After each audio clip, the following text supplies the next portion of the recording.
I used to think betrayal had a face. A certain look in the eyes, a trembling in the voice, maybe a lipstick stain or a late-night text you weren't meant to see. But it turns out, sometimes betrayal wears your husband's cologne. Sometimes it greets you at the door with 3 familiar smiles. And sometimes it waits inside your own home. That day, I remember I wasn't even supposed to be home early. He had texted me earlier, said he left something for me. "Go check the living room," he said. "You'll see what I mean." And so I did. I parked outside, walked up the steps I'd climbed 1,000 times. The air felt heavier than usual, like the house was holding its breath. It was quiet, but not empty. You know that feeling? That eerie sense that someone's already watching you before you even knock? I stood there for a moment. Something in me hesitated. Not fear, not exactly. More like my body knew something my heart wasn't ready to understand. Still, I knocked. Even though it was my house, I knocked. And when the door opened, it wasn't him. It was them. 3 of his closest friends, Toby, Lonra, and Cunnel, standing in the hallway. Not surprised. Not confused. Just waiting, like they'd rehearsed it. I remember how Toby smiled first. The kind of smile that doesn't reach the eyes. And how Lonra leaned against the wall like it was all a joke. Cunnel, he just looked at me. Like I was late to something I didn't agree to. No one said it. But the room told me everything. Something had been planned. And I was the only one who hadn't read the script. You think you know your husband. Until you open the door and realize you don't even know yourself anymore. What you'll do. What you'll allow. What you'll excuse, just to feel wanted. That day wasn't about love. It wasn't even about desire. It was about power. They called it a game. But I left with scars no one could see. So, if you've ever had a moment that shook the ground beneath your life, if you've ever questioned whether you were safe in the arms of the one you trusted most, then you'll understand why I'm telling this story. Because what happened next changed everything. Subscribe to Heartfelt Tales Unfold. These stories aren't just entertainment. They're warnings and confessions. And the next one might sound a little too familiar. I was 32, married for 6 years. And for most of those years, I was the only one doing the loving. You know, the kind of love that packs lunch in silence. That washes clothes no one thanks you for. That waits up late just to say, "I'm glad you're home," even when you know he's not really coming home to you. That was me. On paper, we looked good. He was charming. Successful. The kind of man that people leaned in to listen to. The kind of man that smiled wide in public, but barely looked me in the eye at dinner. They all admired him. Called him a provider. A leader. But behind closed doors, he led with absence. Late nights at the office. Business trips with no return calls. Loud laughs with friends I barely knew, friends who always seemed to know more about him than I did. Toby was the smooth one. Always talking. Always joking. The kind of man who could compliment you without blinking and still make you feel like it was harmless. Lonra, he barely spoke. But when he looked at you, you felt stripped down. Like he saw things you hadn't said out loud. And Cunnel, he was married. But you'd never know it from the way he watched women walk by. Even me. Especially me. They came around often. Too often, really. They'd sit in the living room like it was theirs. Drinks in hand. Shoes off. Calling out for him when he wasn't even home. Sometimes I'd wonder if he liked the idea of me more than the person I actually was. Like I was just a frame he hung on the wall to complete the picture. The house always looked perfect. Clean floors. Fluffed pillows. But it felt cold. Like a museum. A place where things were displayed, but never touched. I used to wait for him at the window. Watching headlights, guessing which one might be his. But after a while, I stopped hoping. Now, I just wait not to feel forgotten. Because being invisible in your own marriage, it doesn't feel like loneliness. It feels like drowning quietly in a room full of air. It was a Thursday. He called me around noon, voice casual, like it always was when he didn't want me to read into anything. "The guys might stop by the house later," he said. Then he added, "I left something for you there. You'll see." No explanation.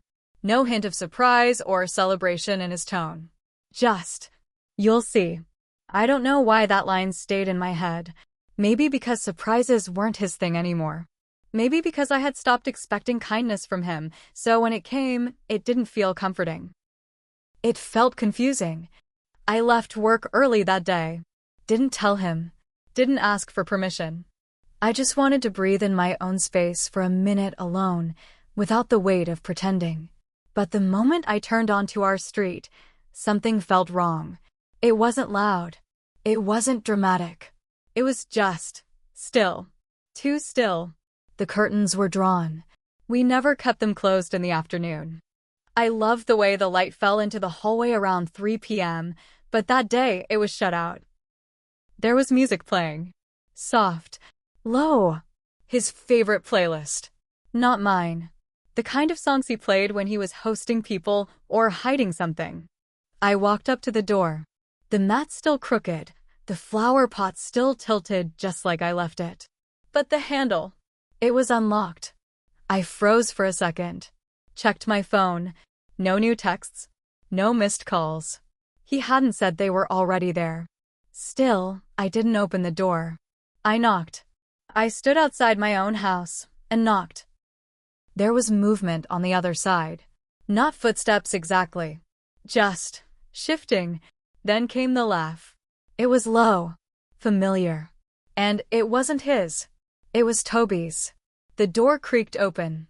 And there they were. Toby, Lonra, Connell, all standing inside the hallway like they were waiting on me. No one looked surprised. No one moved quickly to explain. They just stood there. Toby leaned against the doorframe like he owned it. Lonra had his hands in his pockets, that same unreadable look in his eyes. Connell. He smiled first. That half-smile he always wore, the one that made you wonder what he wasn't saying. I looked past them. No sign of my husband. I said his name. No one answered. Just that song, still playing in the background. I stepped inside. Because what else could I do? And the door closed behind me. Softly, like they'd done this before. I smiled. Or at least, I tried to. You know the kind of smile you give when you walk into a room and you're not sure if you're welcome. Or walking into a setup. That was me. They greeted me like everything was normal. Toby even said, "We've been waiting for you," like it was some kind of inside joke. Connell laughed as he handed me a glass of wine I didn't ask for. Lonra just watched. Always watching. I told myself to relax. To stop overthinking. Maybe he did plan something. Maybe it was a gift, a surprise, something different to break the dull rhythm of our life. Maybe, for once, he remembered I existed. But something was off. The energy in the room wasn't warm. It was staged. Like they had rehearsed this. The living room was spotless, too spotless. The pillows perfectly arranged. A candle lit on the side table. The kind of setup I usually did before guests arrived. But I hadn't done this. I looked around. No sign of him. His jacket wasn't on the hook. His keys weren't on the tray. But his scent was everywhere. I sat on the edge of the couch. Tense. Still holding the wine.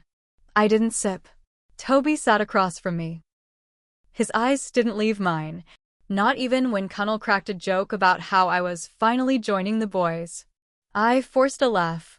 But I didn't understand the joke. I wasn't supposed to. Lonra leaned against the wall. Arms folded. Silent. Like he was waiting for something to start. I asked where my husband was. Toby shrugged. He said we should wait for you. Wait for me?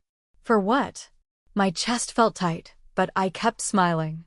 I kept pretending I wasn't uncomfortable. That my hands weren't shaking around the glass. That the silence between their sentences didn't sound like anticipation. Why didn't they seem surprised to see me? Why didn't anyone text him when I arrived? Why did I stay? When everything in me whispered run. I looked at the clock. The minutes dragged. No one made a move to leave. No one looked at their phone. It was like they had all the time in the world. Toby leaned in slightly and said, "You always look better in soft light." "He never told you that." I blinked, tried to smile, but something inside me nodded. Cunnel laughed again, this time slower, and said, "She doesn't need to be nervous. We're all family here." Lonra didn't laugh. He just stared. And I couldn't tell anymore if I was imagining it, if I was being paranoid, or if something was about to happen that would change me. I thought maybe I was overthinking, that my loneliness had turned into suspicion, that maybe I'd forgotten how to feel safe, even around people I'd known for years. But that's the thing about instincts. They don't scream, they whisper. And that whisper was growing louder every second I stayed in that room. Toby refilled my glass without asking, held it out to me like it was an invitation, not a drink. I hesitated. I stared at it long enough for the silence to stretch. Then I took it. Not because I wanted it, but because refusing felt like breaking some unspoken script I didn't understand yet. I didn't sip. Cunnel reached into his back pocket, pulled out a small, folded note, handed it to me with a grin. "From him," he said. "He said to give you this. Said it's your reward." My fingers trembled a little as I opened it. The paper smelled like his cologne. Familiar. Sharp. Too familiar. In his handwriting, there it was. Just one line. "Enjoy yourself, babe. You've earned it." That was it. No explanation. No occasion. No signature. Just those words. I read it twice, then looked up at them. They weren't confused. They weren't surprised. They were watching me. And then I heard the sound. The soft click of the door locking. I turned. Lonra was standing by the knob, hand still resting on it. Expression blank. Calm. Too calm. My voice caught in my throat. I should have asked what this was. I should have told them I was leaving. But I didn't. Toby leaned forward, voice lower now. He said you might be shy, but he also said you've always wanted this. My heart stuttered. A flush of heat crept up my neck.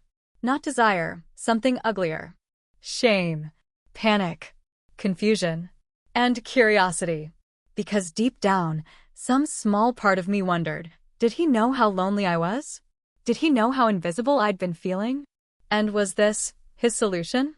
I froze. I didn't say no, but I didn't say yes. I just sat there, paralyzed. Not by threat, not by danger, but by the sick cocktail of everything I hadn't said out loud. The things I buried every time he didn't touch me. Every time he looked at me like I was wallpaper. Every time I cried in the shower and wiped my face before stepping out. The room felt smaller, like the walls were inching closer with every breath. I could smell them, their colognes, mixing in the air. Toby's spice. Cunnel's sweetness. Lonra's something darker, almost like smoke. It wrapped around me like a net. No one moved. No one raised their voice. It wasn't loud, but it was heavy. The tension sat in the room like thick fog. And all I could hear was my own breath, shallow, uneven. And under it all, that song still played in the background. His song. Still soft. Still steady. Like he was in the room, even though he wasn't. Like this was his plan, not theirs. And I was just another thing he'd handed over. Just another silence he expected me to keep. I stood up. Too fast. The wine sloshed in the glass, but I didn't care. I placed it on the table without looking, not even sure if it landed right. My legs felt numb. But I walked toward the door. Lonra was still standing there. He didn't move. Didn't say anything. He didn't block me, not with his body, but with his presence. You know when someone's in your way without touching you? When they just wait, like the choice is yours, but not really. It was like that. He tilted his head slightly, watching me, waiting for me to do something. Say something. I looked at the lock, then at him. I didn't scream, didn't cry, didn't shove past him like the version of myself I used to believe I was. I just stood there, frozen, still, And in that stillness, something inside me cracked. Not like glass. More like bone. Quiet, but permanent. I looked each of them in the eyes. Toby, still seated. Connell, halfway to standing. Lonra, unmoved. And I said one thing. Tell him I knocked. And you answered. That was it. I opened the door myself. Stepped out without slamming it. No dramatic exit. No broken glass. No accusations. Just the sound of my footsteps on the tile. The late afternoon sun spilling across the pavement. And the blood in my ears, loud as a siren. That was the last time I saw them all in the same room again. Not because they disappeared, but because I did. I left a version of myself behind that day, one that still believed silence was safer than truth. You think you'd react differently? Maybe you would. Maybe you'd scream. Maybe you'd fight. Maybe you wouldn't walk out with your heart clenched like a fist and your dignity trailing behind you. Or maybe you'd do exactly what I did. And never admit it out loud. Subscribe to Heartfelt Tales Unfold and walk through the doors you never dared open. That night, he came home like nothing happened. He kissed my forehead, asked how my day was, took off his shoes at the door like he always did. Then he asked what I wanted for dinner. As if there hadn't been 3 of his friends in our house. As if I hadn't walked into something I still didn't have words for. I kept waiting for the question. For the look of guilt. For a flicker of recognition in his eyes. But he was calm. Too calm. He didn't bring it up. Not the wine. Not the note. Not them. I didn't sleep that night. I laid next to him, staring at the ceiling. His back was turned, like always. The space between us felt like a canyon. In the morning, I checked his phone. I didn't even try to feel bad about it. Nothing. No messages. No group chats. No call logs that stood out. Either he had deleted everything, or there was never anything to delete. And somehow, that was worse. Days passed. The house got quieter. The friends stopped coming around. No loud laughs from the living room.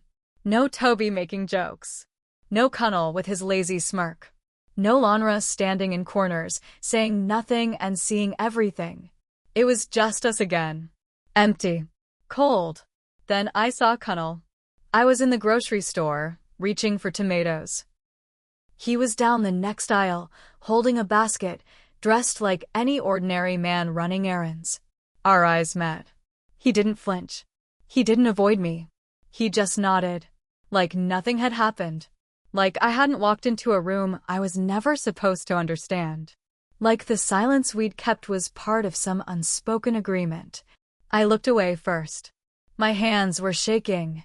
I left without buying anything, and when I got home, he had bought me flowers. My favorite ones.